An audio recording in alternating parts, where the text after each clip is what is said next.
sveglia, pigrone. Adelaide. Amoroso. Guarda che t'ho portato. Il caffè e latte, la ricotta, il pane abbrustolito. Ma è la colazione da me preferita. Io non mi stancherò mai di consigliarla a tutti.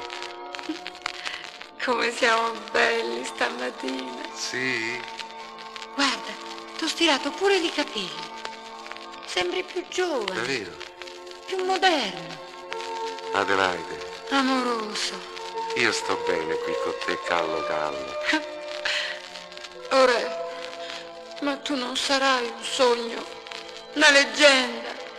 Cocca, Sì, le leggende hanno sempre un qualche fondamento.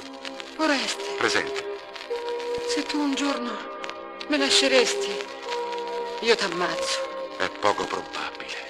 Lasciare te è come lasciare me stesso. Anzi no, ammazzami tu a me. È preferibile. Ok, farò come tu mi vuoi.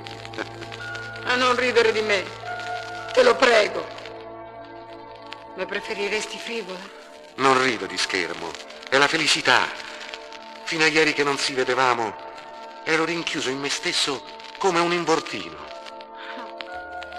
Quanto devi aver sofferto. Che giorni che ho passato senza te, Adelaide. Il passato è ormai sepolto. Sei sincera, almeno adesso. T'amo, Oreste. T'amo molto. Essere unico. T'amo ancora più di me stesso. Io t'amo come un pazzo. Il tuo nome io l'ho sognato. L'hai sognato. Come l'acqua l'ha setato. Mi pensavo amassi quello Ma che sei matto? e non volessi me più vede. Taci, Oreste, non è bello.